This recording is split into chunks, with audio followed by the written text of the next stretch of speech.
उत्तराखंड के हरे भरे जंगलों की रक्षा के लिए करोड़ों रुपए आए थे, लेकिन जंगल बचे या नहीं, अफसरों की जिंदगी जरूर हरी भरी हो गई। सीएजी की ताजा रिपोर्ट खोल रही है एक ऐसा पिटारा जिसमें वनीकरण के नाम पर हुए घोटालों की पूरी कहानी है। और कहानी क्या, पूरी स्क्रिप्ट है। कल्पना कीजिए, सरकार कहती है हम जंगल बचाएंगे, और इधर उन्हीं पैसों से आईफोन, लैपटॉप, रेफ्रिजरेटर खरीदे जा रहे हैं। जिन पैसों से नए पेड़ लगने चाहिए थे, उन्हीं पैसों से बाग सफारी, कानूनी फीस, व्यक्तिगत यात्राएं और आलीशान दफ्तरों की साज सज्जा हो रही है। ये कहानी है जंगल बचाने के नाम पर जंगल राज की। दोस्तों, सीएजी रिपोर्ट कहती है कि पिछले कुछ सालों में कैंपा फंड से जंगलों की हरियाली कम, लेकिन अफसरों की जिंदगी जरूर ग्रीन हो गई है। करदाताओं का पैसा कैसे वनीकरण की जगह सरकारी मजे में बहाया गया, ये जानकर आपका माथा भी ठनक जाएगा। तो आइए खोलते हैं ये पिटारा और देखते हैं कैसे उत्तराखंड के जंगलों के नाम पर हरियाली कहीं और लुटाई गई।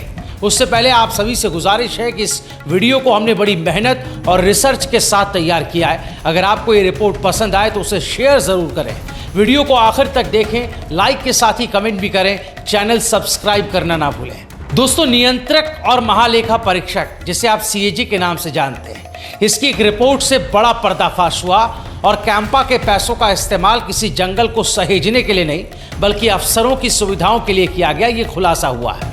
घोटाला क्या है, कैसे जंगल बचाने के नाम पर हुई है सरकारी फिजूल खर्ची, ये मैं आगे आपको बताऊंगा। लेकिन उससे पहले जरा ये समझ लीजिए कि कैंपा जिसका जिक्र हम कर रहे हैं वो क्या है और इसका काम क्या है। तो दोस्तों, ये कैंपा कोला वाला कैंपा नहीं है, बल्कि compensatory afforestation fund management and planning authority है, जो कि एक सरकारी संस्था है जिसका मकसद जंगलों की कटाई में हुए नुकसान की भरपाई करना है।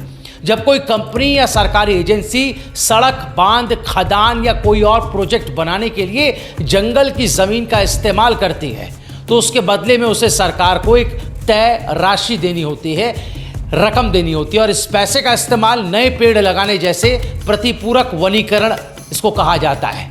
जंगलों को सुरक्षित रखने, जैव विविधता बढ़ाने और फॉरेस्ट फायर रोकने के लिए किया जाना चाहिए इसका इस्तेमाल। सोचिए, जंगल कट रहे हैं, पर्यावरण संकट में है, और जिनके हाथों में इसे बचाने की जिम्मेदारी दी गई वो क्या कर रहे हैं? 13 करोड़ 46 लाख रुपए का खेल।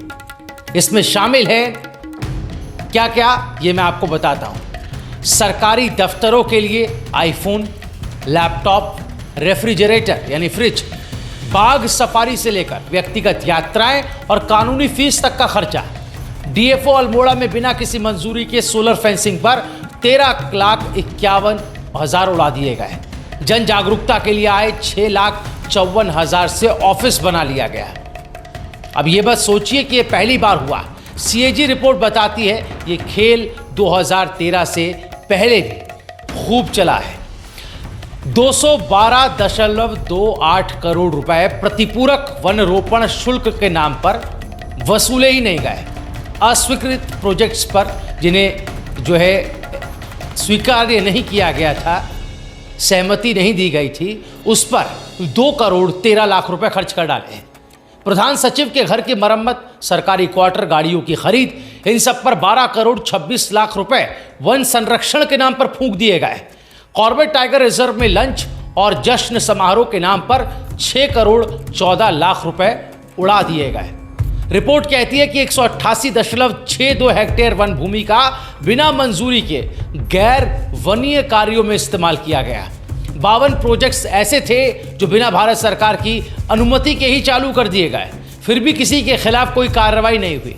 जिन पेड़ों को लगाकर जंगलों को फिर से बसाना था, उनका भी हाल बुरा है। सुनेंगे तो आप भी हैरान हो जाएंगे। पेड़ों की सर्वाइवल रेट 60 से 65% होनी चाहिए थी, लेकिन उत्तराखंड में ये 33.51% ही रही।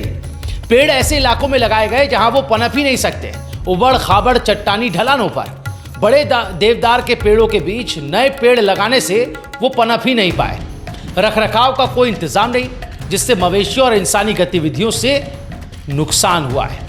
दोस्तों, सीएजी रिपोर्ट बताती है कि 2019-22 के बीच कुल 13 करोड़ 46 लाख गैर जरूरी खर्चों में बहा दिए गए। जी हाँ, 2019-20 की बात करें तो 2,31,00,000 रुपए।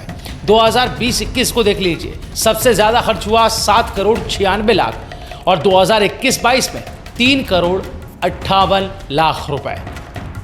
कैंपा का पैसा जंगल बचाने के लिए था, मगर वो सुविधाओं में बढ़ता रहा। सवाल यह है कि इस पर नजर रखने वाला कौन है? रिपोर्ट साफ कहती है, पारदर्शिता नहीं है, जवाबदेही नहीं है और लापरवाही बरकरार है। सुधार नहीं हुआ तो जंगल बचाने के नाम पर ये खेल ऐसे ही चलता रहेगा।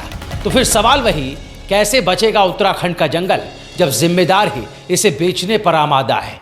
इस बारे में क्या कुछ राय है आपकी? कमेंट कर जरूर बताएं। इस वीडियो को ज्यादा से ज्यादा शेयर करें।